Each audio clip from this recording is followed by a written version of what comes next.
Breathing and exchange of gases. पहले हम इसके बेसिक्स कवर करेंगे। जब आप ऑक्सीजन को अंदर लेते हो तो ऑक्सीजन जब अंदर जाता है तो इसके दो रोल होते हैं। पहला इसका डायरेक्ट रोल, दूसरा इसका इनडायरेक्ट रोल। तो डायरेक्ट रोल इसका होता है कि ये ब्रीथिंग कराता है। ब्रीथिंग में एक्सचेंज ऑफ गैसेस होता है। जब आप इंस्पिरेशन या इन्हेलेशन, मतलब जब आप सांस अंदर लेते हो तो उसको इंस्पिरेशन या इन्हेलेशन बोलते हैं, जिसमें जो ऑक्सीजन रिच एयर होती है वो आप अंदर ले रहे हो।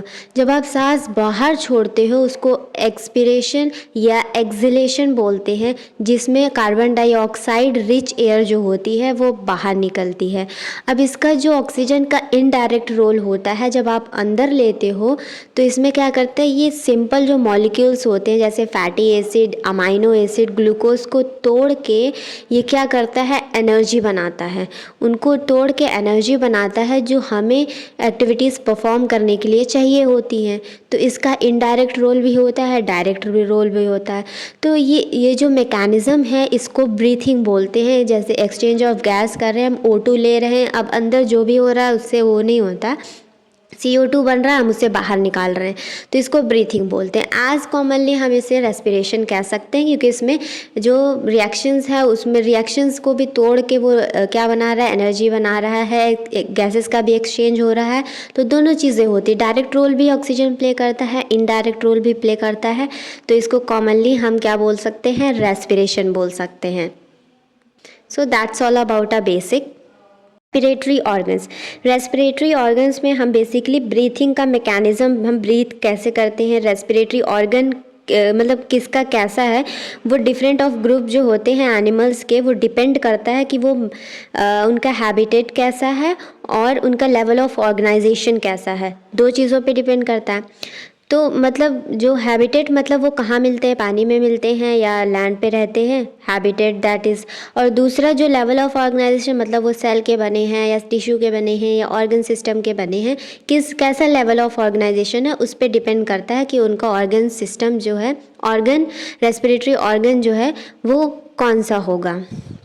सबसे लोअर इन्वर्टिब्रेट से स्टार्ट अगर हम करेंगे तो स्पॉन्जेस, सिलेंट्रेट, फ्लैट वॉर्म्स, इनका जो exchange of O2 and CO2 होता है, रेस्पिरेटरी ऑर्गन जो इनका होता है वो होता है इनका बॉडी सरफेस से ये CO2 और O2 एक्सचेंज करते हैं सिंपल डिफ्यूजन के थ्रू। तो रेस्पिरेटरी ऑर्गन इनका कौन सा हुआ, इनकी बॉडी सरफेस, ठीक है। इनके पास कोई स्पेसिफिक स्ट्रक्चर नहीं होता है, दैट्स वाई ये बॉडी के सरफेस से ही रेस्पिरेशन करते हैं, O2 और CO2 का एक्सचेंज करते हैं सिंपल डिफ्यूजन के थ्रू। देन है अर्थवॉर्म। अर्थवॉर्म क्या है, अपनी स्किन के थ्रू रेस्पिरेशन करता है। उसकी स्किन जो होती है मॉइस्ट क्यूटिकल होती है, मतलब मॉइस्ट मतलब थोड़ी गीली, क्यूटिकल मतलब स्किन थोड़ी गीली नम होती है, जिसकी वजह से वो रेस्पिरेशन करते हैं अपने स्किन के थ्रू, जो कि बहुत पतली होती है और वो थोड़ी गीली गीली सी होती है, इसीलिए जो है रेस्पिरेशन वो आराम अपनी स्किन से आराम से कर लेते हैं अर्थवॉर्म्स। नेक्स्ट है इंसेक्ट्स। इंसेक्ट्स के पास एक नेटवर्क होता है ट्यूब्स का, जिसको बोलते हैं ट्रैकियल ट्यूब्स, जिससे वो बाहर का जो एटमॉस्फेरिक एयर होता है उनके बॉडी के अंदर, जो बाहर की हवा होती है वो ट्रैकियल ट्यूब से ही जो है अंदर आती है। तो जो इंसेक्ट्स होते हैं उनके पास ट्रैकियल सिस्टम होता है जिससे वो रेस्पिरेशन शो करती हैं। नेक्स्ट है aquatic arthropods and mollusc.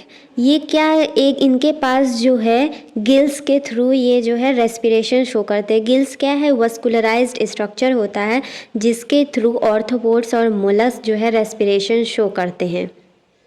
Next अगर हम हायर ऑर्गेनिज्म मतलब एनिमल्स की बात करें, जैसे कि वर्टिब्रेट्स में फिशेज़ अपनी जो रेस्पिरेटरी ऑर्गन है वो गिल्स के थ्रू रेस्पायर करते हैं। एम्फीबियन में अगर हम लार्वा की बात करें, लार्वा जो है वो गिल्स के थ्रू रेस्पायर करता है। अगर वही लार्वा जो है एडल्ट फ्रॉग बन गया तो एडल्ट फ्रॉग जो है वो 3 चीज़ों से रेस्पिरेशन कर सकता है, एक तो बक्कल कैविटी से, दूसरा लंग से, तीसरा स्किन से, क्योंकि इसकी ही स्किन कैसी होती है, मॉइस्ट होती है स्किन, इसी वजह से भी तीनों चीज़ों से एडल्ट फ्रॉग जो है रेस्पिरेशन शो करता है। नेक्स्ट अगर हम बात करते हैं रेप्टाइल, बर्ड एंड मैमल्स की, तो ये लंग्स के थ्रू रेस्पिरेशन, इनका जो रेस्पिरेटरी ऑर्गन है ये लंग है, तो ये लंग्स के थ्रू रेस्पिरेशन शो करते हैं। लंग्स को वस्कुलराइज्ड बैग बोलते हैं और गिल्स को वस्कुलराइज्ड स्ट्रक्चर बोलते हैं। इसमें कंफ्यूज मत होइएगा, ठीक है। बैग मतलब बड़ा होता है तो लंग तो बड़ा ही होगा गिल से, तो आप ऐसे याद कर लेना, बड़ा मतलब बैग मतलब लंग्स की बात हो रही है, वस्कुलराइज्ड बैग मतलब लंग्स, वस्कुलराइज्ड स्ट्रक्चर मतलब गिल्स। अब रेस्पिरेशन 3 चीज़ों से, अब ये जो आपने पूरा पढ़ा, अब आप देख रहे हो स्किन के थ्रू भी रेस्पिरेशन हो सकती है और गिल्स के थ्रू भी रेस्पिरेशन हो सकती है, लंग्स के थ्रू भी रेस्पिरेशन हो सकती है। तो अब हम ये पढ़ेंगे कि जो स्किन से जो रेस्पिरेशन होती है उसको बोलते हैं क्यूटेनियस रेस्पिरेशन। गिल्स के थ्रू जो लोग रेस्पायर करते हैं उनको बोलते हैं ब्रांकियल रेस्पिरेशन। लंग्स के थ्रू जो रेस्पिरेशन होती है उसको बोलती है पल्मोनरी रेस्पिरेशन। तो हम जो रेस्पिरेशन करते हैं ये पल्मोनरी है, फिशेस जो करती हैं वो ब्रांकियल रेस्पिरेशन है, और फ्रॉग जो करता है वो क्यूटेनियस रेस्पिरेशन भी शो करता है, ब्रांकियल रेस्पिरेशन भी शो करता है, पल्मोनरी रेस्पिरेशन भी शो करता है। तीनों रेस्पिरेशन फ्रॉग शो कर सकता है, एडल्ट फ्रॉग। ओके, अब रेट ऑफ रेस्पिरेशन की बात करते हैं कि रेट ऑफ रेस्पिरेशन किसका ज़्यादा होगा, एक्वेटिक वालों का ज़्यादा होगा या फिर जो लैंड पे रहते हैं उनका ज़्यादा होगा। तो एक्वेटिक वालों का रेट ऑफ रेस्पिरेशन लैंड वालों से ज़्यादा होगा। सो that's all about a respiratory organ. Human respiratory system. Human respiratory system में सबसे पहले आप बाहर क्या देखते हो, एक्सटर्नल नेयर्स जिसको नोस्ट्रिल बोलते हैं, 2 ओपनिंग जिससे आप सांस लेते हो, आप देखते हो आपके नोज़ में 2 छेद हैं, उसको नोस्ट्रिल बोलते हैं। बाहर है तो इसलिए एक्सटर्नल है। नेक्स्ट उसके बाद आता है नेसल कैविटी, जो आपकी नाक की जो लंबाई है बेसिकली उसको आप नेसल कैविटी बोल सकते हो।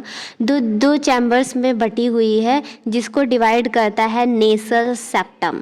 जो बीच की हड्डी है नाक की उसको नेसल सेप्टम बोलते हैं, जो कि नेसल कैविटी को 2 पार्ट्स में डिवाइड कर रहा है। अब नेसल कैविटी के अंदर 3 चीज़ें होती हैं। एक होता है वेस्टिब्यूल, वेस्टिब्यूल के अंदर होता है hair plus oil gland. Hair का करते हैं, जो बाहर की इम्प्योरिटीज़ होती हैं उनको अपने जो है ट्रैप कर लेते हैं हेयर्स। नेक्स्ट है रेस्पिरेटरी रीजन नेसल कैविटी का, जिसके पास होता है नेसल कॉन्काई, जिसको बोलते हैं नेसल कॉन्काई, जो काम करता है कंडीशनिंग प्लस ह्यूमिडिफिकेशन का। कंडीशनिंग ह्यूमिडिफिकेशन क्या होता है, कंडीशनिंग अलग वर्ड है, ह्यूमिडिफिकेशन अलग वर्ड है, मैंने एक साथ बोल दिया, इसका मतलब ये नहीं कि दोनों सेम है, ठीक है। कंडीशनिंग का काम क्या है कि प्यूरिफिकेशन, और कंडीशनिंग का काम है टेम्परेचर को मेंटेन करना, क्योंकि बॉडी का जो टेम्परेचर होता है वो होता है 30 डिग्री सेल्सियस 37 डिग्री सेल्सियस। तो बाहर की जो चीज़ें हवा आ रही है उसको भी बॉडी के टेम्परेचर से मेंटेन करते हुए उसको भी टेम्परेचर मेंटेन किया जाएगा, उसको कंडीशनिंग बोलते हैं। ह्यूमिडिफिकेशन मतलब जो भी बाहर से हवा आ रही है उसको सैचुरेट करना, मतलब उसको प्यूरिफाई करना, ये काम होता है नेसल कॉन्की का, जो आता है रेस्पिरेटरी रीजन के अंदर। उसके बाद है जो थर्ड है नेसल कैविटी का पार्ट, वो है ओल्फैक्टरी रीजन, जो कि स्मेलिंग का काम करता है। इसके पास एक स्पेशल मेम्ब्रेन होती है जिसको बोलते हैं सिनेड्रेरियम मेम्ब्रेन, ठीक है, स्किनेड्रेरियम मेम्ब्रेन। नेक्स्ट है इंटरनल लेयर्स। अब इंटरनल लेयर्स है, फिर उसके बाद आता है फेरनिक्स। फेरनिक्स क्या है, अब आपकी नाक की जो ऊपर का जो आप देख पा रहे हो वो पार्ट ख़त्म हो गया है रेस्पिरेटरी का। अब अंदर क्या होता है, अंदर के साइड में होता है फेरनिक्स, ठीक है। नेसल कैविटी के बाद फेरनिक्स आएगा। फेरनिक्स क्या है, कॉमन पैसेज है खाने के लिए और जो आप एयर जो लेते हो उसके लिए, दोनों के लिए। तो जो फेरनिक्स होता है इससे फूड पाइप और विंड पाइप अटैच होते हैं लास्ट में। अब फेरनिक्स भी 3 पार्ट का होता है, ठीक है। नेसल कैविटी, जो नाक से जो फेरनिक्स का हिस्सा ज्वाइंट होता है उसको बोलते हैं नेसोफेरनिक्स। जो गले से, जो आप खाना खाते जो गले से इसका हिस्सा फेरनिक्स का ज्वाइंट होता है उसको बोलते हैं ओर्नोफेरनिक्स। अब जो लास्ट पार्ट होता है फेरनिक्स का, जिसके अंदर फूड एंड एयर दोनों होती है, उसको बोलते हैं लेरेंजियोफेरनिक्स। ओके, अब फेरनिक्स के बाद जो होता है विंड पाइप अटैच होता है और खाने का पाइप फूड पाइप अटैच होता है। जो खाने का पाइप फूड पाइप होता है उसको बोलते हैं इसोफेगस। उसकी जो ओपनिंग होती है जहाँ से खाना एंटर होता है उसको बोलते हैं गलेट, ठीक है, क्या बोलते हैं, गलेट बोलते हैं। और जो विंड पाइप होता है उसको लेनिक्स भी बोलते हैं। इसके ऊपर एक जो ओपनिंग होती है, हवा जहाँ से एंटर करती है, उसको ग्लॉटिस बोलते हैं। ग्लॉटिस के ऊपर एक कार्टिलेजिनियस फ्लैप लगा होता है, ढक्कन लगा होता है, जिसको बोलते हैं एपिग्लॉटिस। एपिग्लॉटिस क्या है, पतला होता है, थिन एंड इलास्टिक होता है। इसका क्या काम है, जो फूड पार्टिकल्स है वो विंड पाइप में एंटर ना कर ले, इसीलिए ये लगा होता है epiglottis. That's all about a pharynx. Next moving on, larynx. Larynx को वॉइस बॉक्स भी बोलते हैं। ये बनता है कार्टिलेजिनियस, कार्टिलेजिनियस से बनता है, मतलब 9 कार्टिलेजिनियस होते हैं, 3 अनपेयर्ड होते हैं, 3 पेयर्ड होते हैं। जो अनपेयर्ड होते हैं वो एपिग्लॉटिस है, थायरॉइड है और है क्रिकॉइड है। क्रिकॉइड क्या है, रिंग लाइक होता है, ठीक है। और जो पेयर्ड है वो है एरिटेनॉइड है, क्यूनिफॉर्म है, कॉर्निकुलेट है, ठीक है। अब जो थायरॉइड है जो कि अनपेयर्ड है, ये बड़ा लार्जेस्ट होता है, जो कि एडम्स एप्पल बनाता है मेल्स में, ठीक है। जब टेस्टोस्टेरोन ज़्यादा बढ़ जाता है तो एडम्स एप्पल ऑटोमेटिक बनने लगता है, ठीक है। अब है वोकल कॉर्ड्स। लैरिंक्स के अंदर वोकल कॉर्ड्स होती है। वोकल कॉर्ड्स जब प्यूबर्टी आती है बॉयज़ एंड गर्ल्स में, तो बॉयज़ में क्या होता है, टेस्टोस्टेरोन बहुत ज़्यादा बढ़ जाता है, ठीक है, बड़ा होता है, तो वोकल कॉर्ड्स जो है वो मोटा हो जाता है और बड़ा हो जाता है, जिसकी वजह से जो पिच है वो लो हो जाती है और फ्रीक्वेंसी लेस हो जाती है, ठीक है। और गर्ल्स में क्या होता है, टेस्टोस्टेरोन इतना होता नहीं है, तो वोकल कॉर्ड्स में कोई भी चेंज आता नहीं, वो पतला होता है, छोटा होता है वोकल कॉर्ड्स गर्ल्स का, जिसकी वजह से जो पिच है हाई पिच होती है और मोर फ्रीक्वेंसी है, जिसकी वजह से गर्ल्स की आवाज़ सुरीली होती है as compare to boys. It's just a part of joke, okay? That's trachea जो होता है, इसके ऊपर सी शेप्ड की इनकम्प्लीट कार्टिलेजिनियस रिंग लगी होती है, जो कि कोलैप्सिंग से इसको बचाती है। अब ट्रैकिया जो है T5 वर्टेब्रेट से बाइफरकेट कर जाता है, मतलब लेफ्ट एंड राइट में मुड़ जाता है, दैट इज़ बाइफरकेट, है ना। T5 जो वर्टेब्रे होती है उसके वहाँ से ये T5 से मुड़ जाता है लेफ़्ट एंड राइट में ट्रैकिया, जिसको बोलते हैं प्राइमरी ब्रोंकाई। अब प्राइमरी ब्रोंकाई जो है लंग्स से जो है जुड़ जाती है। लंग्स की अगर हम बात करते हैं तो लेफ़्ट और राइट 2 लंग्स होते हैं। अब जो लंग्स की कवरिंग होती है उसको बोलते हैं पैरिटल प्ल्यूरा। उसके अंदर की जो मेम्ब्रेन होगी पैरिटल प्ल्यूरा के अंदर, उसको बोलेंगे विसरल प्ल्यूरा। दोनों प्ल्यूरा के अंदर का जो स्पेस है, बीच में स्पेस आएगा क्योंकि अंदर भी मेम्ब्रेन है बाहर भी मेम्ब्रेन है, दोनों मेम्ब्रेन का जो स्पेस है पैरिटल प्ल्यूरा के उस अंदर और बाहर जो स्पेस है प्ल्यूरा के बीच का, उसको बोलेंगे प्ल्यूलर फ्लूइड, जिसका फंक्शन होता है शॉक को एब्जॉर्ब करना, फ्रिक्शन को रिड्यूस करना। अब ये हो गया लंग्स का, मतलब 2 लंग्स हैं, लंग्स का आउटर कवरिंग है जिसको पैरिटल प्ल्यूरा बोलते हैं, और उसके अंदर जो है प्ल्यूलर फ्लूइड भरा रहता है जो कि शॉक एब्जॉर्बर होता है और फ्रिक्शन को रिड्यूस करता है। दोनों लंग्स के बीच की जो जगह होती है उसको बोलते हैं मेडिएस्टिनम, ओके। अब लेफ़्ट लंग के जो एक कार्डियल नॉच होती है लेफ़्ट लंग के पास, जिनमें हार्ट जो है सिचुएटेड होता है, तो ऐसे कर्व सा स्ट्रक्चर बन जाता है जिसको कार्डियल नॉच बोलते हैं लेफ़्ट लंग के अंदर। अब जो लेफ़्ट और राइट लंग है, लेफ़्ट लंग में क्या होता है, ये 2 पार्ट्स में डिवाइड करता है, और जो ये राइट लंग है इसमें ये 3 पार्ट्स में डिवीज़न होती है, ठीक है। अब जो लेफ़्ट लंग है पहले उसकी बात करते हैं, ठीक है। लेफ़्ट लंग का जो ऊपर का हिस्सा होगा डिवीज़न के बाद उसको सुपीरियर लोब बोलेंगे, और नीचे वाला जो है उसको इन्फीरियर लोब बोलेंगे, और जो डिवीज़न लाइन होगी उसको बोलेंगे ऑब्लिक फिशर। अब राइट लंग की अगर हम बात करते तो ये 3 पार्ट्स में डिवाइड है, ठीक है। एक तो सुपीरियर लोब है, नीचे इन्फीरियर लोब है, और बीच में एक ट्राइंगल सा पार्ट बनता है जिसको मीडियम लोब बोलते हैं। अब इसमें तो एक ऑब्लिक फिशर होगा, ठीक है, वर्टिकली लाइन जो होती है उसको ऑब्लिक फिशर बोलेंगे। एक हॉरिजॉन्टल लाइन मतलब बीच से ऐसा आधा टाइप दिखेगा उसको हॉरिजॉन्टल फिशर बोलेंगे। तो राइट लंग है 3 पार्ट्स में डिवाइड है, और जो लेफ़्ट लंग है वो 2 पार्ट्स में डिवाइड है, ठीक है। अब अब लंग्स के नीचे होता है डायफ्राम जिसकी शेप होती है डोम, इसके पास होती है फेरेनिक मसल। जब आप सांस लेते हो तो आपका डायफ्राम ऊपर जाता है, आप जब सांस छोड़ते हो तो आपका डायफ्राम अपने डोम शेप में आ जाता है। ठीक है, ये बात हो गई लंग्स की। अब जो ट्रैकिया है, प्राइमरी ब्रोंकाई तो बन गई T5 से बाइफरकेट करके। अब प्राइमरी ब्रोंकाई क्या बनाएगी? Secondary bronchi, then tertiary bronchi, then initial bronchiole, then terminal bronchiole, then respiratory bronchiole, then alveolar duct, then alveoli. अब प्राइमरी ब्रोंकाई से लेकर, ठीक है, इनिशियल ब्रोंक्यूल तक जो कार्टिलेजिनियस रिंग प्रेजेंट होती है वो यहीं तक ही होगी, इसके आगे नहीं होगी। टर्मिनल ब्रोंक्यूल से एल्वेलाई तक कार्टिलेजियस रिंग नहीं होती है। प्राइमरी ब्रोंकाई से इनिशियल ब्रोंक्यूल तक ही होती है, क्योंकि ये थोड़ा सा ब्रॉड होता है ना, चौड़ा होता है, इसी वजह से यहाँ पे प्रेजेंट होती है।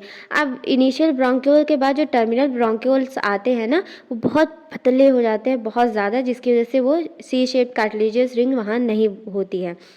अब बात करते हैं कि कौन सा कंडक्टिंग जोन है, कौन सा नॉन कंडक्टिंग जोन है। ठीक है, अब कंडक्टिंग जोन की बात करें तो प्राइमरी ब्रोंकाई से लेकर टर्मिनल ब्रोंक्यूल तक ये कंडक्टिंग पार्ट कहलाता है। इसमें कोई एक्सचेंज ऑफ गैसेस नहीं होता, इसमें गैसेस का एक्सचेंज नहीं होता, सिर्फ ट्रांसपोर्टेशन आप एक हिसाब से कह सकते हैं, किसी भी ट्रांसपोर्ट करते हैं गैसेस के।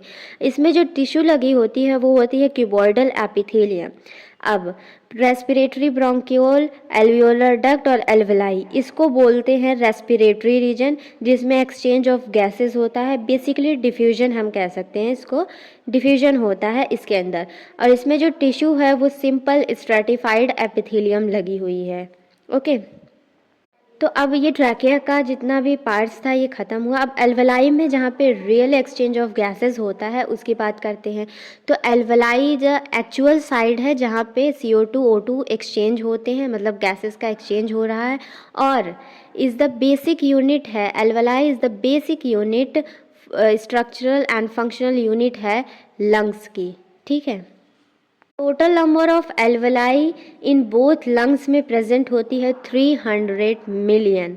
ओके, अब एल्वेलाई का एक्सचेंज ब्लड, एल्वेलाई के बाद है ब्लड वेसल। बेसिकली एक्सचेंज कहाँ होगा? एल्वेलाई से और ब्लड वेसल में एक्सचेंज होता है।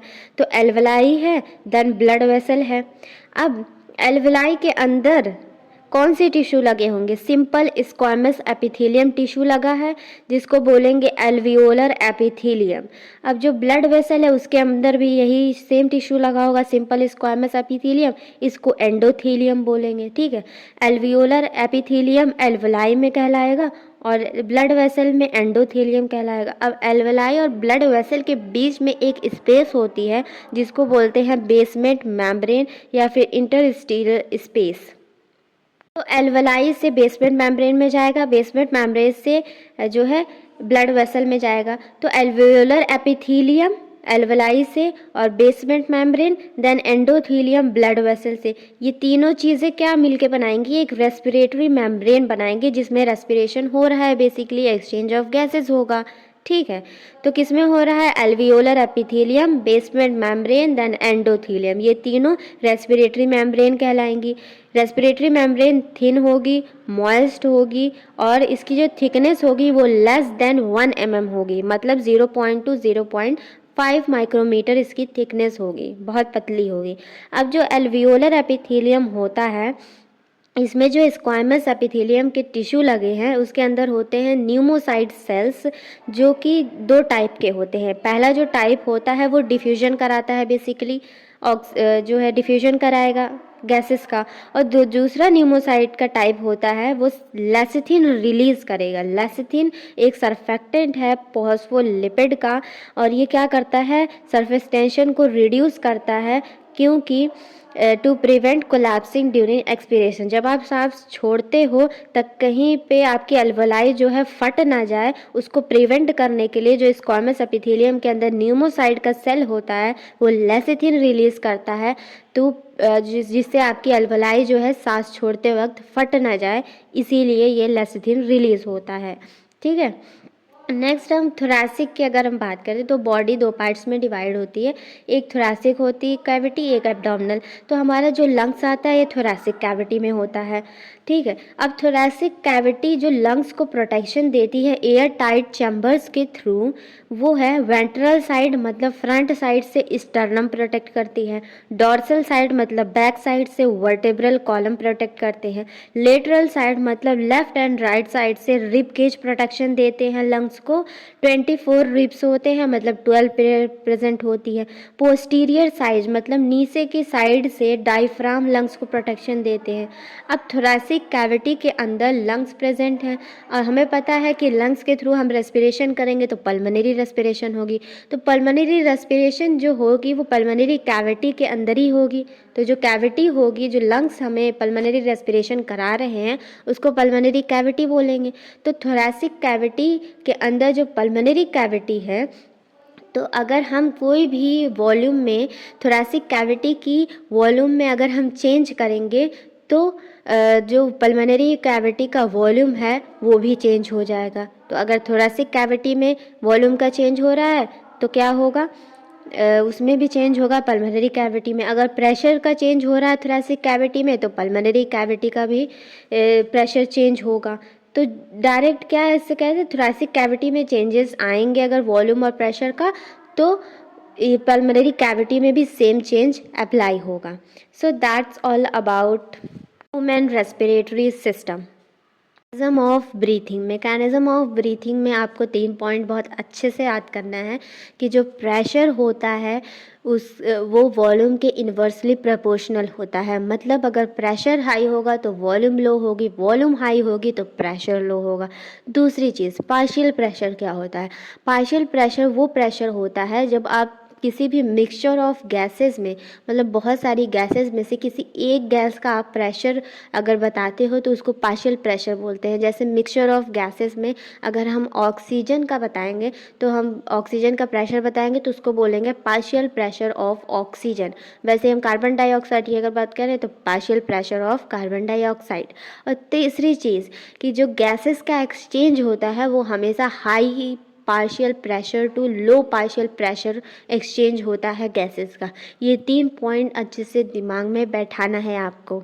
हम बात करते हैं आगे कि इंस्पिरेशन मतलब जब हम सांस अंदर लेते हैं तो क्या होता है, मसल कॉन्ट्रैक्ट होती हैं, फ्रेनिक मसल, डायफ्राम की मसल प्लस रिब केज की मसल जिसको इंटरनल इंटरकॉस्टल मसल बोलते हैं, तो दोनों मसल जो है कॉन्ट्रैक्ट होंगी। जब कॉन्ट्रैक्शन होगा तो जो डायफ्राम है वो जो है फ्लैटेंड हो जाएगा और जो रिब केज है वो ऊपर की तरफ मूव करेगा, मतलब फॉरवर्ड की तरफ, अपवर्ड और फॉरवर्ड मूव कर जाएगा। तो जब कॉन्ट्रैक्शन होगा दोनों चीज़ें एक फ्लैट हो रही है, एक अपवर्ड मूव कर रही है, तो थोरैसिक कैविटी का जो वॉल्यूम है वो इंक्रीज़ हो जाएगा। थोरैसिक कैविटी का वॉल्यूम जब इंक्रीज़ होगा मतलब पल्मोनरी कैविटी का भी वॉल्यूम इंक्रीज़ होगा। तो वॉल्यूम इंक्रीज़ हो रहा है मतलब प्रेशर डिक्रीज़ होगा। जब प्रेशर डिक्रीज़ होगा तभी जो आपकी जो एटमॉस्फेरिक प्रेशर होता है वो जो अंदर प्रेशर होगा उससे कम होना चाहिए। तो अंदर का जब वॉल्यूम इंक्रीज़ हो रही तो प्रेशर कम होगा, तो गैसेस का जो एक्सचेंज होगा वो high partial pressure to low partial pressure होता है। इसी वजह से जब वॉल्यूम इंक्रीज़ होगी तो पार्शियल प्रेशर जो है, मतलब जो प्रेशर होगा वो डिक्रीज़ होगा। जब प्रेशर डिक्रीज़ होगा तो सांस अंदर जाएगी। मतलब जो पल्मोनरी जो कैविटी है उसका जब प्रेशर डिक्रीज़ रहता है एटमॉस्फेरिक प्रेशर से कम होता है हमेशा। एटमॉस्फेरिक प्रेशर हमेशा ही पल्मोनरी प्रेशर से ज़्यादा होता है, तो इसीलिए जो लंग्स का जो प्रेशर होता है वो निगेटिव मतलब बाहर के कंपेयर में कम होता है, इसीलिए इसको नेगेटिव प्रेशर भी बोलते हैं। तो that's the mechanism of inspiration कि हमारी सांस अंदर कैसे जाती है। अब एक्सपिरेशन मतलब हम जब सांस छोड़ते हैं तो इसका उल्टा हो जाएगा बेसिकली कि जो मसल कॉन्ट्रैक्ट कर रही थी वो अब रिलैक्स हो जाएंगी, जो रिब केज है वो अपनी पोजीशन पे आ जाएगा और जो डोम शेप था वो जो डायफ्राम था वो डोम शेप में आ जाएगा फ्लैट एंड से। अब जो मसल है वो रिलैक्स हो गई है, रिलैक्स होने की वजह से जो वॉल्यूम है थोरैसिक कैविटी का वो डिक्रीज़ हो जाएगा और पल्मोनरी कैविटी का जो वॉल्यूम है वो भी डिक्रीज़ होगा।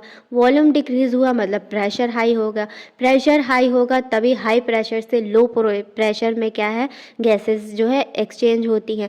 तो जब प्रेशर इंक्रीज़ होगा तो जो सांस है वो बाहर चली जाएगी, तो एक्सपिरेशन का प्रोसेस ऐसा होता है। अब हम अगर बात करते हैं कि अब ज़बरदस्ती बहुत ज़्यादा सांस, जब फोर्सफुल इंस्पिरेशन और फोर्सफुल एक्सपिरेशन जब आप करते हो तो इन दोनों ही केसेस में क्या होता है, मसल का कॉन्ट्रैक्शन होता है। सांस बहुत ज़्यादा देर तक, जैसे आप लंबी सांस ले रहे हो, लंबी सांस छोड़ रहे हो, दैट इज़ फोर्सफुल इंस्पिरेशन और एक्सपिरेशन कर रहे हो, तो उन केस में रिलैक्सेशन ऑफ मसल नहीं होता है। दोनों केसेस में कॉन्ट्रैक्शन होता है मसल का, और इसमें कॉन्ट्रैक्शन सिर्फ जो है रिब केज की मसल और डायफ्राम की मसल नहीं, एब्डोमिनल मसल भी कॉन्ट्रैक्ट होती हैं। तो फोर्सफुल जब आप इंस्पिरेशन करोगे तो इनमें जो है डायफ्राम की muscle, intercostal muscle plus abdominal muscle, ये तीनों मसल का कॉन्ट्रैक्शन होता है, तब जाके फोर्सफुल इंस्पिरेशन होता है। और जब एक्सपिरेशन मतलब फोर्सफुली आप बाहर सांस छोड़ते हो तो उस टाइम पे भी मसल, यही तीनों मसल जो है कॉन्ट्रैक्ट करती हैं, तब सांस जाके बाहर आप छोड़ पाते हो फोर्सफुल एक्सपिरेशन में। तो बेसिकली एक हम कॉमन चीज़ अगर हम लेके चले कि आप नॉर्मल इंस्पिरेशन कर रहे हो या फोर्सफुल इंस्पिरेशन कर रहे हो या फोर्सफुल एक्सपिरेशन कर रहे हो, ये तीनों कंडीशन में आपको एनर्जी बहुत ज़्यादा देनी पड़ेगी। तो इसीलिए जो एक्सचेंज होता है इन तीनों में वो एक्टिव एक्सचेंज होता है गैसेस का, और इनमें जो है मसल कॉन्ट्रैक्ट करती हैं। तो और जो नॉर्मल एक्सपिरेशन होता है उसमें जो मसल्स हैं वो रिलैक्स होती हैं और वो पैसिव एक्सचेंज होता है। अब बात करते हैं रेट ऑफ ब्रीथिंग की। रेट ऑफ ब्रीथिंग मतलब हम 1 मिनट में कितनी सांस ले सकते हैं उसको, तो हम ले सकते हैं 12 to 16 टाइम्स पर मिनट। 1 मिनट में हम 12 से 16 बार सांस ले सकते हैं। Okay, that's all about a mechanism of breathing. Respiratory volume and respiratory capacity. Respiratory volume की कितना अमाउंट ऑफ वॉल्यूम आप ले रहे हो, एयर में कितना जो आपके अंदर एयर जा रही है उसके अंदर कितना वॉल्यूम आप एक बार में ले सकते हो, और वही कैपेसिटी की मतलब कितना टोटल आप ले सकते हो, रेस्पायर कर सकते हो, कितना amount of air, that is respiratory volume and capacity. तो आप जब नॉर्मली सांस लेते हो और सांस छोड़ते हो, नॉर्मल इंस्पिरेशन और एक्सपिरेशन करते हो, तो उसकी जो वॉल्यूम होती है उसको बोलते हैं tidal volume, TV, tidal volume. जब आप नॉर्मल इंस्पिरेशन, नॉर्मल सांस लेते हो और नॉर्मल सांस छोड़ते हो, तो नॉर्मली ऑफ 500 ml आप सांस ले सकते हो नॉर्मल। अब आप जब फोर्सफुल इंस्पिरेशन करते हो, जब ज़बरदस्ती थोड़ा और सांस लेते हो, उसको बोलते हैं IRV, इंस्पिरेटरी रिजर्व वॉल्यूम। जब फोर्सफुल इंस्पिरेशन करते हो तो आप फोर्सफुल इंस्पिरेशन कितना ml कर सकते हो, amount of air, that is 2500 to 3000 ml। उसके बाद आता है फोर्सफुल एक्सपिरेशन, ज़बरदस्ती आप कितनी सांस छोड़ सकते हो, उसको बोलते हैं ERV, एक्सपिरेटरी रिजर्व वॉल्यूम। जितना हम कर सकते हैं दैट इज़ 1000 to 1100 ml हम फोर्सफुली सांस को छोड़ सकते हैं। अब फोर्सफुल एक्सपिरेशन के बाद भी कुछ अमाउंट ऑफ एयर आपके लंग्स में बच जाती हैं, जिसको बोलते हैं रेसिडुअल वॉल्यूम RV। तो RV कितना बचेगा, दैट इज़ 1100 to 1200 ml, जो आपकी फोर्सफुल एक्सपिरेशन के बाद भी बच जाता है। That is about volume. अब रेस्पिरेटरी कैपेसिटीज़ की बात करें तो इंस्पिरेटरी कैपेसिटी IC, ठीक है, IC कि आप forceful inspiration after normal expiration, मतलब कि इंस्पिरेटरी जो कैपेसिटी है उसमें क्या होता है, टोटल वॉल्यूम जो होती है कि आप नॉर्मल एक्सपिरेशन के बाद कितना इंस्पिरेशन, कितनी और सांस ले सकते हो नॉर्मल के अलावा, तो उसको बोलते हैं इंस्पिरेटरी कैपेसिटी। मतलब नॉर्मल आप सांस लेते हो तो उसको टाइडल वॉल्यूम बोलते हैं। अगर आप एक्स्ट्रा सांस लोगे मतलब इंस्पिरेटरी रिजर्व वॉल्यूम ले रहे हो, तो इंस्पिरेटरी कैपेसिटी क्या है, tidal volume plus inspiratory reserve volume. वैसे ही expiratory capacity that is EC। मतलब कि आप नॉर्मल इंस्पिरेशन के बाद कितना फोर्सफुल एक्सपिरेशन कर सकते हो उसको बोलते हैं कि इंस्पिरेटरी कैपेसिटी, एक्सपिरेटरी कैपेसिटी। मतलब कि आप नॉर्मल सांस ले रहे हो, छोड़ रहे हो, और जो है एक्स्ट्रा कितना सांस छोड़ सकते हो उसको बोलते हैं एक्सपिरेटरी कैपेसिटी। तो इसमें टाइडल वॉल्यूम, नॉर्मली आप सांस लेते हो उसको टाइडल वॉल्यूम बोलते हैं, टीवी, प्लस कितना आप फोर्सफुली सांस छोड़ सकते हो, दैट इज़ ERV। तो जो एक्सपिरेटरी कैपेसिटी है उसमें आपका टाइडल वॉल्यूम आएगा प्लस एक्सपिरेटरी रिजर्व वॉल्यूम आएगा, दोनों चीज़ें इसमें आ जाएंगी।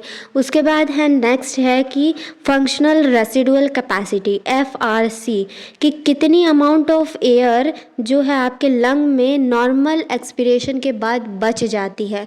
नॉर्मल एक्सपिरेशन के बाद कितनी अमाउंट ऑफ एयर आपके लंग्स के अंदर जो है बची रहेगी उसको बोलते हैं फंक्शनल रेसिडुअल कैपेसिटी। तो नॉर्मल एक्सपिरेशन के बाद जितनी हवा बचेगी आपके लंग्स में उसको बोलेंगे फंक्शनल रेसिडुअल कैपेसिटी। मतलब कि आप तो एक तो नॉर्मल आप सांस ले सकते हो, that is TV, plus forceful expiration भी करते हो तब आपकी आरवी बचती है। तो मतलब कि ERV, expiratory reserve volume, plus RV, that is residual volume, ये चीज़ें जो है फंक्शनल रेसिडुअल वॉल्यूम में आएंगी। देन है वाइटल कैपेसिटी। वाइटल कैपेसिटी मतलब VC, कि आप कितनी, एक जो पर्सन है वो मैक्सिमम कितनी वॉल्यूम जो है फोर्सफुली एक्सपिरेशन कर सकता है। मतलब कितने अमाउंट ऑफ एयर जो वॉल्यूम है उसकी, कितना अमाउंट ऑफ वॉल्यूम टोटल कि आप फोर्सफुली एक्सपिरेशन कर सकते हो उसको बोलते हैं VC, मतलब वाइटल कैपेसिटी। तो आप कितना, एक तो नॉर्मल इंस्पिरेशन एक्सपिरेशन कर सकते हो मतलब TV कर सकते हो, ये फोर्सफुल इंस्पिरेशन कर सकते हो IRV, और एक फोर्सफुल एक्सपिरेशन कर सकते हो ERV। मतलब VC का मतलब वाइटल कैपेसिटी, मतलब है कि आप कितनी अमाउंट ऑफ एयर जो आपके अंदर होगी उसको बोलेंगे वाइटल कैपेसिटी। तो आपके अंदर ये तो नॉर्मल इंस्पिरेशन और एक्सपिरेशन आप करें तो टीवी होगा, फोर्सफुल इंस्पिरेशन भी कर सकते हो, एक्सपिरेशन भी कर सकते हो, क्योंकि इसमें यही चीज़ लिखी फोर्सफुल एक्सपिरेशन के बाद है ना, वो चीज़ है। तो आप IRV, ERV प्लस TV, ये तीनों चीज़ें वाइटल कैपेसिटी में आएंगी। Then total lung capacity. Total lung capacity मतलब TLC, कि टोटल वॉल्यूम जो है in the lungs at the end of forceful inspiration के बाद बचती है उसको बोलते हैं TLC, कि कितना टोटल वॉल्यूम आप फोर्सफुली इंस्पायर और एक्सपायर कर सकते हो, that is total lung capacity.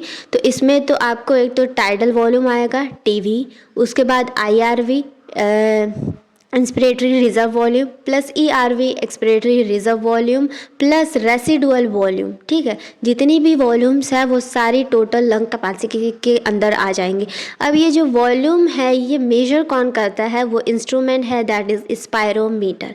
अब स्पायरोमीटर के अंदर वॉल्यूम तो मेजर हो जाएंगे बट कैपेसिटीज़ आप मेजर नहीं कर सकते हो, इसलिए टोटल लंग जो कैपेसिटी होती है इनमें सिर्फ ये वॉल्यूम्स ही आएंगी, that is TV, IRV, ERV और प्लस RV, ये चार चीज़ें आएंगी। अब इसके अंदर जो है IC, EC, FRC, VC नहीं हो सकता क्योंकि स्पायरोमीटर सिर्फ वॉल्यूम्स मेजर कर सकता है, कैपेसिटीज़ नहीं। सो that's all about a respiratory volume and capacity. One extra point is कि जब अल्वेलाई के अंदर जो ये वॉल्यूम होती है 500 ml आप नॉर्मली जो है इंस्पायर और एक्सपायर कर सकते हो। तो अल्वेलाई के अंदर जब 500 ml नॉर्मली जाता है तो अल्वेलाई का जो ऊपर कंडक्टिंग जो रीजन होता है अल्वेलाई का, उसमें 150 ml जो है वहीं पे है डेड स्पेस वॉल्यूम 150 ml वो ले लेता है। उसके बाद जो 350 ml बचता है वो अल्वेलाई के अंदर आता है जिसको बोलते हैं एल्विओलर वॉल्यूम। अब बात करते हैं minute ventilation rate, that is MVR, कि आप 1 मिनट में कितनी हवा अंदर ले सकते हैं। आपकी ब्रीथिंग रेट क्या है, 12 to 16 टाइम पर मिनट, 12 से 16 टाइम आप सांस ले सकते हो। तो मतलब अगर एक टाइम पे आप 500 ml ले रहे हो, मतलब 12 टाइम्स अगर आप लोगे तो 12 into 500 मतलब 6000 समथिंग टू 8000 ml आप जो है वेंटिलेशन रेट होगा 1 मिनट का आपका। ठीक है, minute ventilation rate 12 into 500 that is 6000 to 800 ml।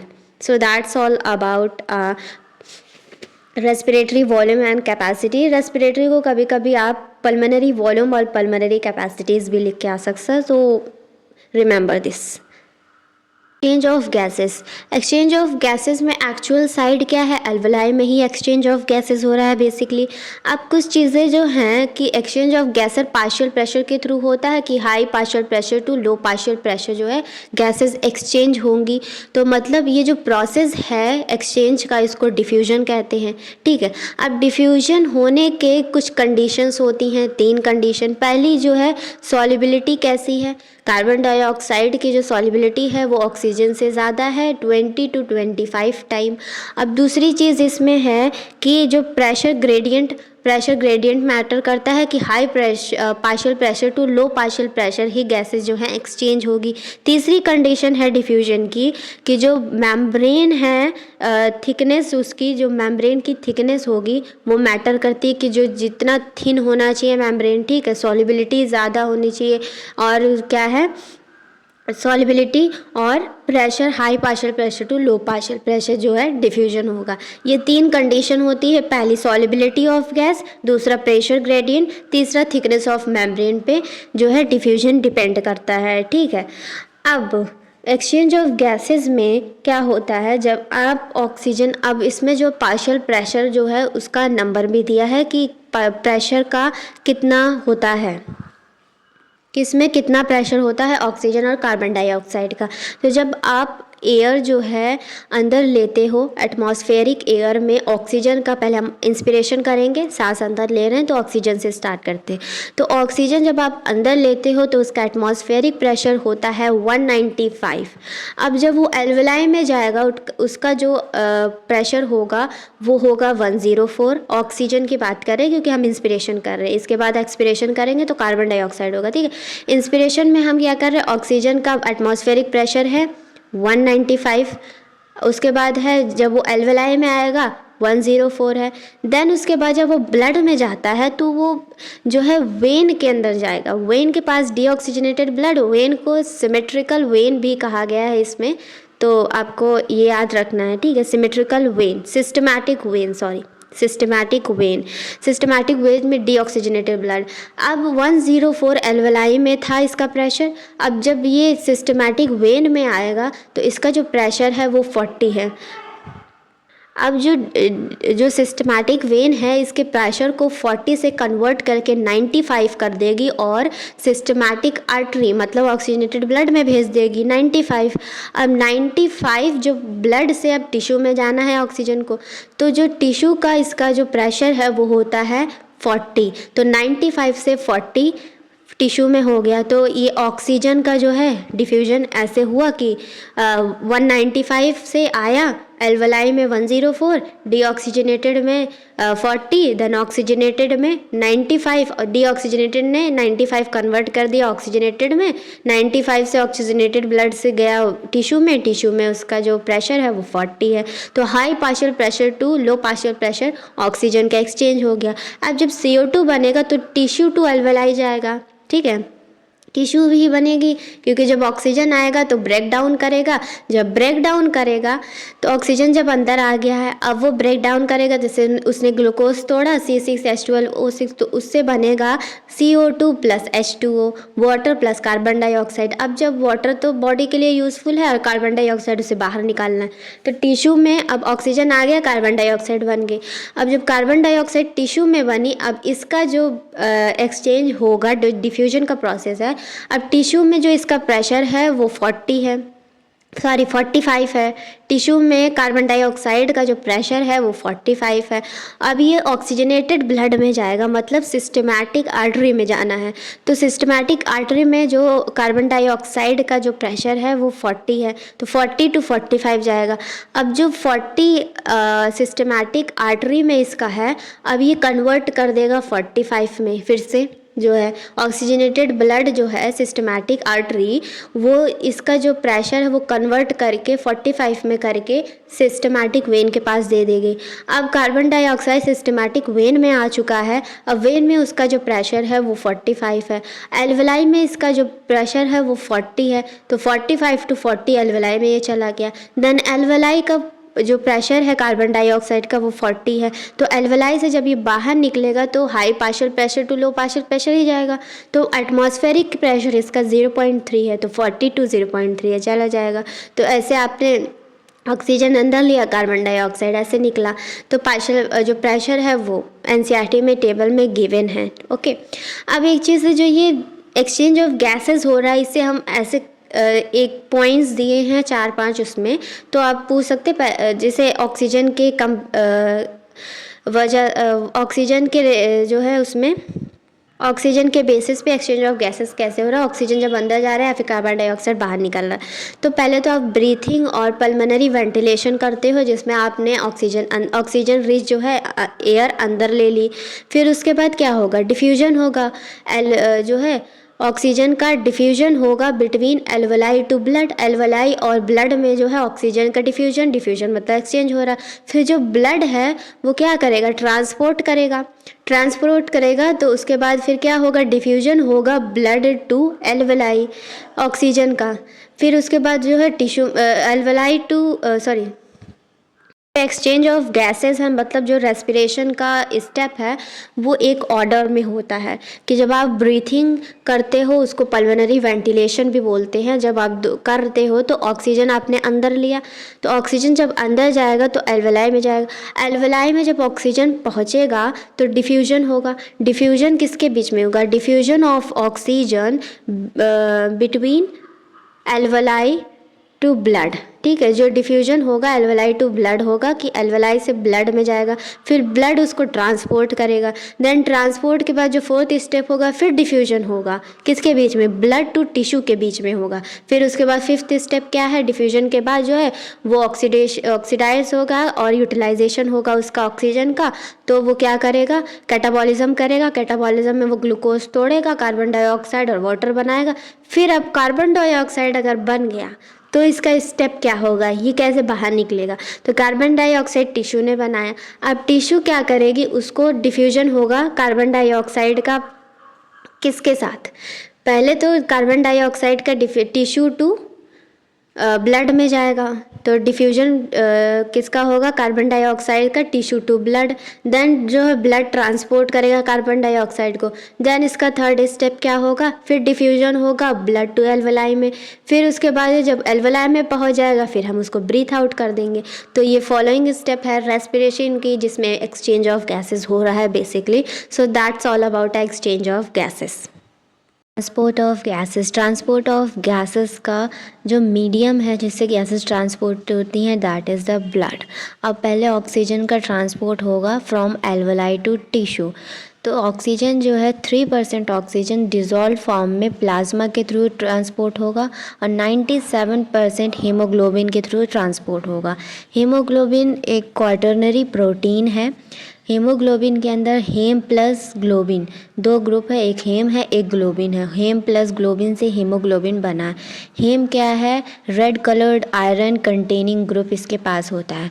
Oxygen जो है वो हेम पार्ट के साथ जुड़ के ऑक्सी हीमोग्लोबिन बनाता है। तो जो हीमोग्लोबिन ये प्रोटीन है क्वाटर्नरी, तो इसके पास क्या है, अल्फ़ा टू बीटा 2 की चेन है। एडल्ट हीमोग्लोबिन के पास अल्फ़ा टू बीटा 2 की चेन है। तो इसके पास दोनों 4 इसके पास हेम ग्रुप होंगे जो कि दोनों चेन से जॉइंट होंगे। तो 4 हेम ग्रुप होता है, मतलब कि एक हीमोग्लोबिन जो होता है वो 4 ऑक्सीजन को ट्रांसपोर्ट करा सकता है। 4 मॉलिक्यूल्स ऑफ ऑक्सीजन को। जो फीटल का हीमोग्लोबिन होता है उसके पास होती है अल्फ़ा टू गामा 2 की चेन। अब जब ऑक्सीजन हीमोग्लोबिन से जुड़ता है तो वो ऑक्सी हीमोग्लोबिन बनाता है। जुड़ने को बोलते हैं एसोसिएशन। जब ऑक्सीजन और हीमोग्लोबिन जुड़ता है दैट इज़ एसोसिएशन, और ये एल्वलाई के पास में होता है। तो अगर हम बात करते हैं कि फीटल वाला जो हीमोग्लोबिन है या फिर एडल्ट वाले हीमोग्लोबिन में से कौन ज़्यादा मोर एफिनिटी होगा ऑक्सीजन के लिए, मतलब किसको ज़्यादा ऑक्सीजन, किसकी तरफ ज़्यादा अट्रैक्ट होगा, कौन ज़्यादा ऑक्सीजन को अट्रैक्ट कर सकता है, तो फीटल वाला हीमोग्लोबिन कर सकता है। नेक्स्ट है oxy haemoglobin dissociation curve, that is ODC, जिसका शेप होता है सिग्मॉइड, मतलब S शेप। तो अब इसमें होता है कि कितनी % सैचुरेशन हुई है हीमोग्लोबिन की और ऑक्सीजन का पार्शियल प्रेशर कितना है against the partial pressure of oxygen. तो सैचुरेशन मतलब अगर एक मॉलिक्यूल उसके अंदर गया है, हीमोग्लोबिन के पास एक मॉलिक्यूल जुड़ा है उस ऑक्सीजन का, तो वो 25% सैचुरेशन हो चुकी है। अगर 2 है तो 50%, 3 मॉलिक्यूल है तो 75%, अब 4 मॉलिक्यूल टोटल होते तो 100% सैचुरेशन हो चुकी है। तो इसका जो कर्व बनेगा वो सिग्मॉइड शेप होगा। और एक जो नॉर्मल पॉइंट होता है जिसको P50 दिया है इन्होंने, P50 है partial pressure of oxygen at half saturation जब हो जाती है तो P50 पॉइंट पे। तो P50 अगर ज़्यादा है तो एफिनिटी कम होगी और एफिनिटी ज़्यादा है तो जो P50 कम होगा। P50 की वैल्यू होती है 27 mm ऑफ Hg। और ये जो सिग्मॉइड शेप का जो ग्राफ है ऑक्सी हीमोग्लोबिन डिसोसिएशन कर्व, ये इसके जो 37 डिग्री सेल्सियस और pH 7.4 पे ये है। अगर ये चेंज होगा तो इसका जो शेप है वो चेंज हो जाएगा और ग्राफ दूसरा चेंज हो जाएगा। अगर ये सिग्मॉइड शेप का जो कर्व है ये राइट की तरफ शिफ्ट होता है, राइट की तरफ अगर शिफ्ट होगा तो मतलब P50 इंक्रीज़ हो रहा है, P50 इंक्रीज़ होगा मतलब एफिनिटी डिक्रीज़ होगी, एफिनिटी डिक्रीज़ हो रही है मतलब कि ये कहाँ हो रहा है, नियर टिश्यू के पास हो रहा है। और अगर ये लेफ़्ट साइड शिफ्ट होगा तो एफिनिटी इंक्रीज़ हो रही है, P50 डिक्रीज़ हो रही है, मतलब कि ये एल्वेलाई के पास हो रहा है, मतलब कि ऑक्सीजन और हीमोग्लोबिन जहाँ जुड़ेंगे। एफिनिटी इंक्रीज़ होगी मतलब जुड़ना होगा, एफिनिटी डिक्रीज़ होगी मतलब अलग हो रहे हैं। That's is oxy haemoglobin dissociation curve. Difference between association and dissociation. Association में क्या होता है, जो शिफ्ट टू लेफ़्ट हो जाता है, P50 जो है वो डिक्रीज़ करता है मतलब एफिनिटी इंक्रीज़ होती है, और ये एल्वेलाई मतलब लंग सरफेस के पास होता है।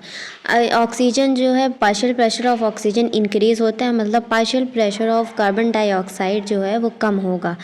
और इससे अगर कार्बन डाइऑक्साइड अगर कम हुई पार्शियल प्रेशर उसका, तो 3 चीज़ें उसके साथ साथ भी कम हो जाएंगी। H+ भी कम हो जाएगा, टेम्परेचर भी कम हो जाएगा, 2-3 BPG भी कम हो जाएगा।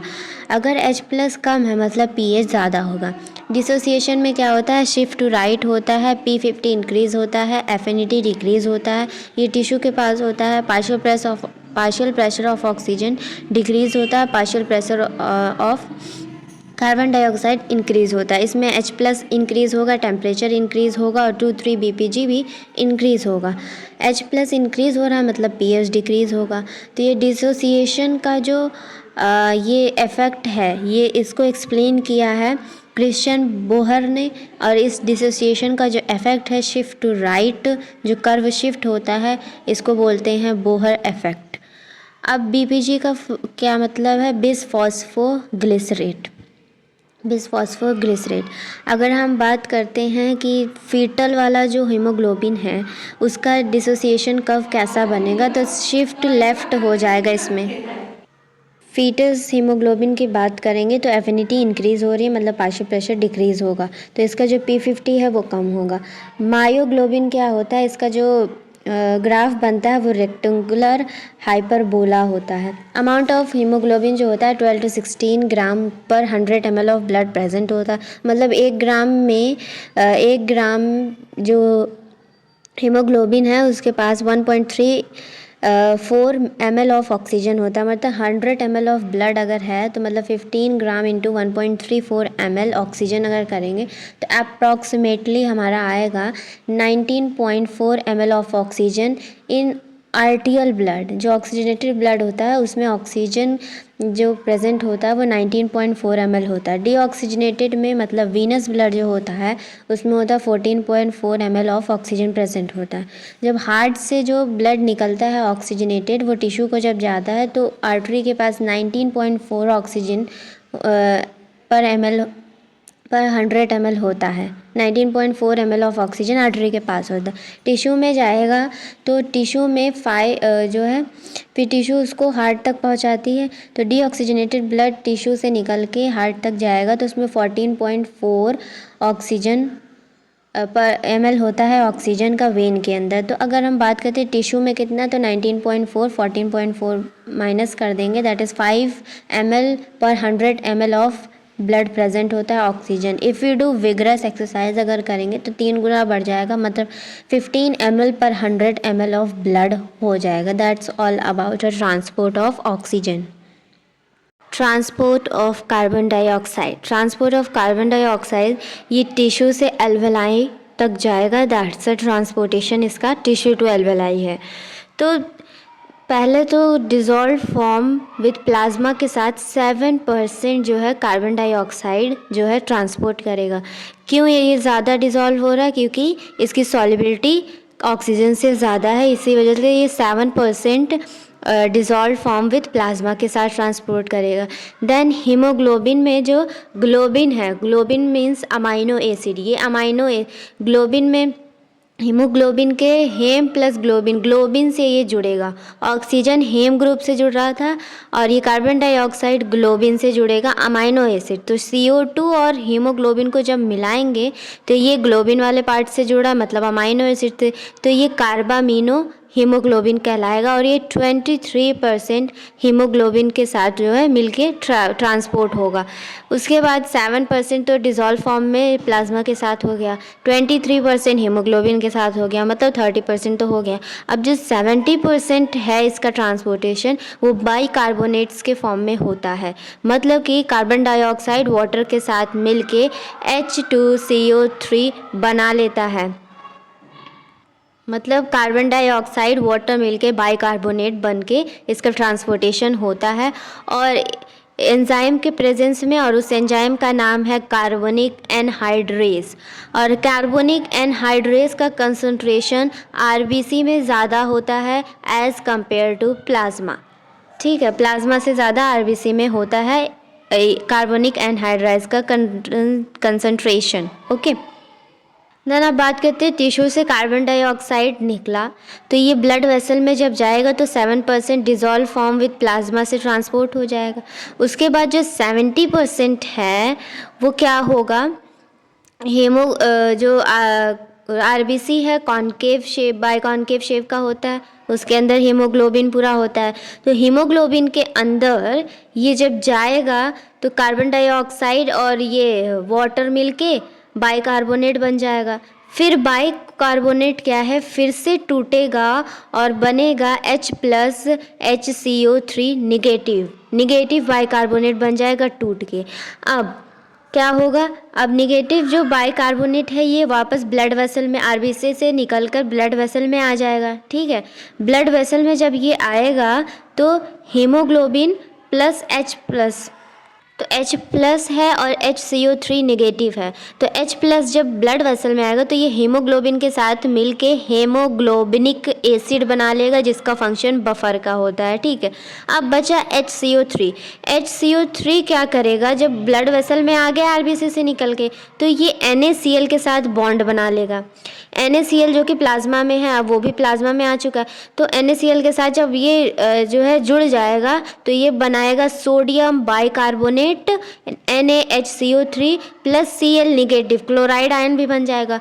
अब क्योंकि ये निगेटिव था, अब RBC का भी निगेटिव का जो वो है तो हमें मेंटेन करना, तो chloride Cl negative chloride ion बनेगा तो हम उसको RBC के अंदर भेज देंगे जिसको बोलेंगे क्लोराइड शिफ्ट। क्लोराइड शिफ्ट हो रहा है प्लाज्मा से किसके अंदर, RBC के अंदर, टू मेंटेन जो निगेटिव HCO3 निगेटिव था, अब हम उसको निगेटिव को वहाँ वापस भेज रहे हैं। ठीक है, अब इसको हैमबर्गर फिनोमिना भी कहते हैं। सो कार्बन डाइऑक्साइड अभी तो प्लाज्मा में गया, 7% डिज़ोल्व हो गया, फिर RBC के अंदर 70% गया, फिर वहाँ उसने वाटर के साथ जो है बॉन्ड बनाया, फिर उसके बाद वो बना बाइकार्बोनेट, फिर वो ब्रेक हुआ, H प्लस HCO3 नेगेटिव बना, फिर H प्लस जो होगा वो प्लाज्मा के अंदर हीमोग्लोबिन से जो है बॉन्ड बना लेगा, वो बन जाएगा हीमोग्लोबिनिक एसिड जिसका फंक्शन बफर का होता है। अब HCO3 प्लाज्मा के अंदर NaCl से बॉन्ड बना के सोडियम बाइकार्बोनेट बन जाएगा, NaHCO3 प्लस Cl निगेटिव हो जाएगा। Cl निगेटिव को फिर से हम, क्योंकि हमने निगेटिव जो आरबीसी के अंदर HCO3 निकाला था तो Cl निगेटिव उसको वापस दे देंगे, तो Cl निगेटिव जब आरबीसी के अंदर जाएगा इसको बोलते हैं क्लोराइड शिफ्टिंग। मुझे भी ये चीज़ समझने में बहुत टाइम लगा था, मैं आपको एक्सप्लेन कर दिया। आप दोबारा जब एक बार नहीं 2 बार पढ़ोगे तब आपको अच्छे से समझ में आएगा, ठीक है। अब हम कराएंगे कि अब टिश्यू से तो ब्लड में आ चुका है, अब ब्लड जो है उसको ट्रांसपोर्ट करेगा एल्वेलाई में कार्बन डाइऑक्साइड को, तब जाके वो बाहर निकलेगा। फिर जो होता है, क्या होता है, अब जो बाइकार्बोनेट है NaHC सोडियम बाइकार्बोनेट NaHCO3 वो क्या करेगा, वो फिर से क्या करेगा, फिर से वो ब्रेक होगा Na प्लस में सोडियम प्लस HCO3 बाइकार्बोनेट में, ठीक है। अब Na जो प्लस है वो किस में जाएगा, ये प्लाज्मा के अंदर रहेगा, और HCO3 नेगेटिव फिर से आरबीसी के अंदर जाएगा। आरबीसी के अंदर जाके ये हीमोग्लोबिन प्लस H प्लस के साथ बॉन्ड बनाएगा और बनाएगा HHB, और Cl जब ये बॉन्ड बनेगा तो Cl नेगेटिव जो है वो बाहर निकल जाएगा। Cl नेगेटिव फिर से प्लाज्मा के, अब HCO3 जब नेगेटिव अंदर जाएगा बॉन्ड बनाने तो Cl नेगेटिव को हमें बाहर निकालना पड़ेगा। Cl नेगेटिव हम प्लाज्मा के अंदर लाएंगे, that is reverse chloride shifting हो रही है। Cl नेगेटिव जब प्लाज्मा में आएगा उसका NaCl ऑलरेडी है तो Na के साथ Cl बॉन्ड बना लेगा, दैट इज़ NaCl बन जाएगा, ठीक है। अब जब आरबीसी के अंदर जब HCO3 नेगेटिव पहुंच चुका है तो फिर क्या होगा, वो कार्बन फर्दर जो है ये टूट जाएगा किस में, HCO3 negative carbon dioxide plus water में फिर से टूट जाएगा H के साथ, H प्लस अगर हम इसके साथ जॉइंट करेंगे, ठीक है। जो हमने पहले बनाया था उसी को तोड़ रहे हैं बेसिकली, तो कार्बन डाइऑक्साइड और वाटर हमें अलग कर लिया। तो अब ये जो NaHCO3 जो कि प्लाज्मा में प्रेजेंट था, जो हमने अभी बनाया है टिश्यू से उसमें ब्लड में आया है, तो NaHCO3 प्लाज्मा में था, वहाँ से लेकर ये जितना कार्बन डाइऑक्साइड अब बन चुका है इसको बोलते हैं होल्डेन इफेक्ट, जिसमें reaction NaHCO3 basically carbon dioxide में चेंज हो रहा है। पहले हमने कार्बन डाइऑक्साइड को NaHCO3 में चेंज किया है, टिश्यू में कार्बन डाइऑक्साइड था उसको हमने NaOH बाइकार्बोनेट बनाया, फिर बाइकार्बोनेट को हम फिर से कार्बन डाइऑक्साइड में चेंज कर रहे हैं, दैट इज़ होल्डेन इफेक्ट, ठीक है। अब हमने अब क्या है, कार्बन डाइऑक्साइड एल्वेलाई से बाहर निकल जाएगा, ठीक है। अब 2 टाइप के इफेक्ट पिछली वीडियो में मैंने बताया था ना, बोहर इफेक्ट, डिसोसिएशन इफेक्ट को बोहर इफेक्ट बोलते हैं। बोहर इफेक्ट जो कि वो टिश्यू के पास हो रहा था, ठीक है। बोहर इफेक्ट मतलब डिसोसिएशन इफेक्ट, उसमें क्या था, कार्बन डाइऑक्साइड का कंसंट्रेशन जो है वो ज़्यादा था, पार्शियल प्रेशर CO2 का ज़्यादा था और ऑक्सीजन का कम था बोहर इफेक्ट में।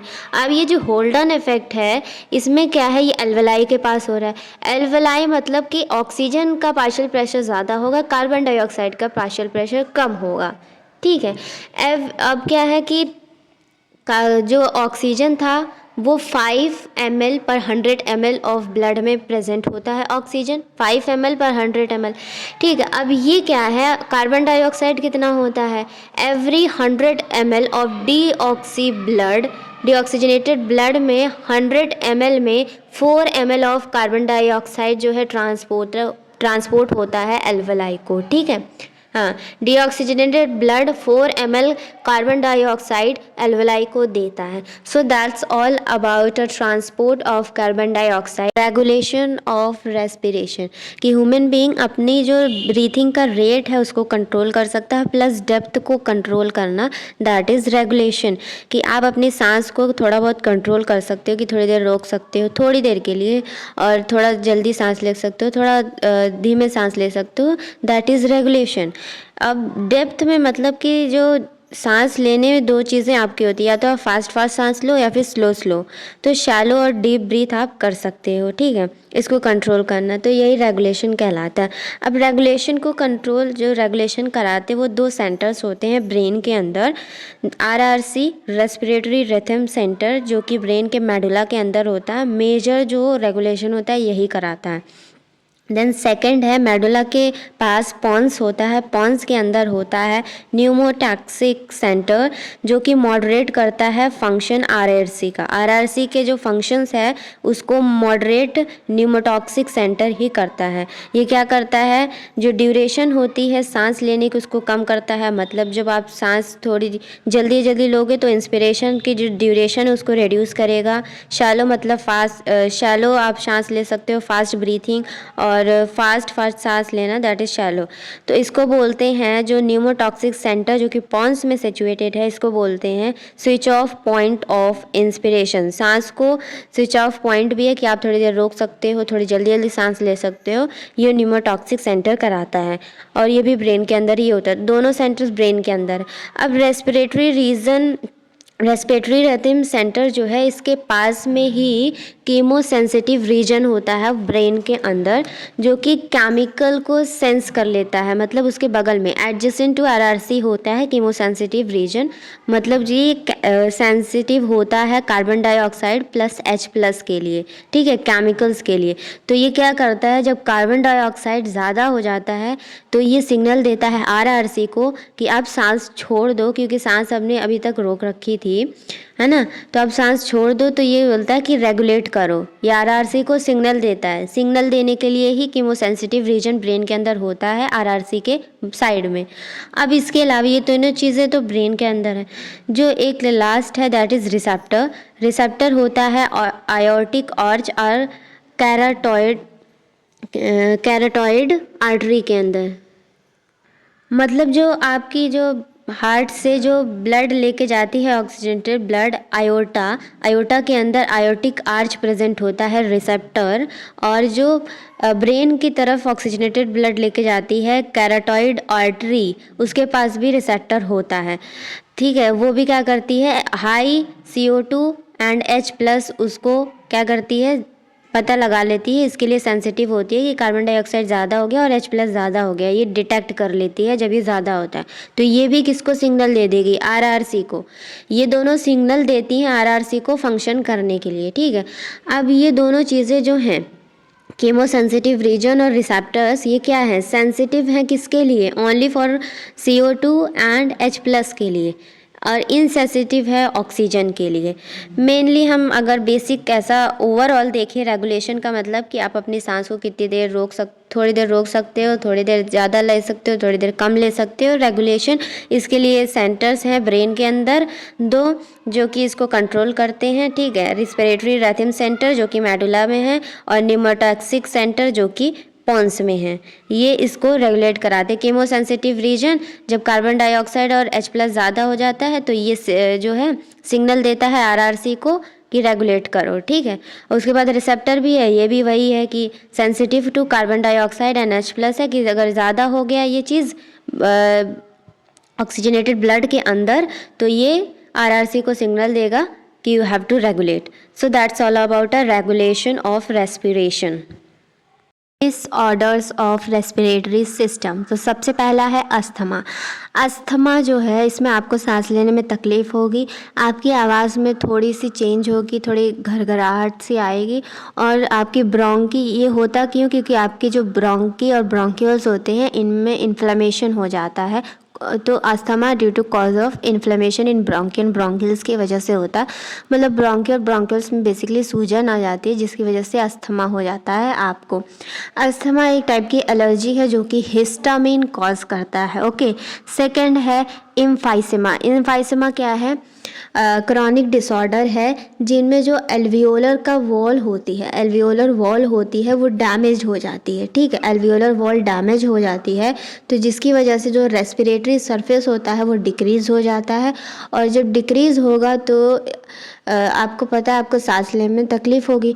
तो ये होता है सिगरेट स्मोकिंग की वजह से, इसका कॉज है cigarette smoking. Third is your occupational respiratory disorder. बड़ी बड़ी इंडस्ट्रीज़ में जब स्टोन वर्क होता है तो जब स्टोन्स की कटिंग या ग्राइंडिंग होती है, जो डस्ट पार्टिकल्स निकलते हैं जो कि आपके बॉडी के अंदर आपके एयर के थ्रू जाते हैं, तो आपके जो बॉडी का सिस्टम होता है डिफेंस वाला, वो अच्छे से मतलब काम करता है, लेकिन डस्ट को अच्छे से ख़त्म नहीं कर पाता। तो उसकी वजह से इन्फ्लेमेशन लीडिंग टू फाइब्रोसिस, जो फाइब्रोसिस में इन्फ्लेमेशन होने लगती है, मतलब कि प्लॉलिफरेशन ऑफ फाइब्रोसिस टिश्यू में डैमेज कुछ होने लगता है फाइब्रोसिस का, जिसकी वजह से लंग्स डैमेज हो जाते हैं। तो अगर आप ऑक्यूपेशनल रेस्पिरेटरी डिसऑर्डर से बचना चाहते हैं तो आपको मास्क लगाना चाहिए। बेसिकली एनसीईआरटी में यही लिखा है कि जो एम्प्लॉयज़ काम करते हैं उनको मास्क लगाना चाहिए। एंड एक चीज़ एनसीईआरटी में डिसऑर्डर नहीं दिया है, that is carbon monoxide poisoning. ये होता है इनकम्प्लीट कंबशन ऑफ कार्बन, कि जो कार्बन का इनकम्प्लीट कंबशन जब आपके अंदर जाता है तो आपकी हीमोग्लोबिन से मिलकर कार्बोक्सी हीमोग्लोबिन बन जाता है। तो जब आपका ऑक्सीजन आपके टिश्यू के अंदर जाना चाहेगा तो कार्बोक्सी हीमोग्लोबिन जो इन कंबशन होता है कार्बन का इनकम्प्लीट CO, वो आपके हीमोग्लोबिन के साथ जुड़ के बन जाता है कार्बोक्सी हीमोग्लोबिन। तो जब ऑक्सीजन टिश्यू के अंदर जाएगा तो टिश्यू के अंदर जाने से पहले ये क्या करेगा, कार्बोक्सी हीमोग्लोबिन के ऊपर ही चिपक जाता है, टिश्यू के अंदर जा ही नहीं पाता। तो ऑक्सीजन जो होता है टिश्यू में लो हो जाता है, जिसकी वजह से हाइपॉक्सिस कॉज होता है। हाइपॉक्सिस अगर होगा तो आपको सफोकेशन होगी। सफोकेशन मतलब एस्फेक्सिएशन। और अगर एस्फेक्सिएशन जो है ये एक डिसऑर्डर है जिसकी वजह से आपकी डेथ भी हो सकती है। जब आपको सफोकेशन होगा, प्रॉपर ऑक्सीजन आपकी बॉडी में नहीं पहुंचेगा, तो बेसिकली आपके जो बॉडी के ऑर्गन्स है वो अच्छे से काम नहीं कर पाएंगे, बिकॉज ऑक्सीजन ही रिक्वायर्ड होता है।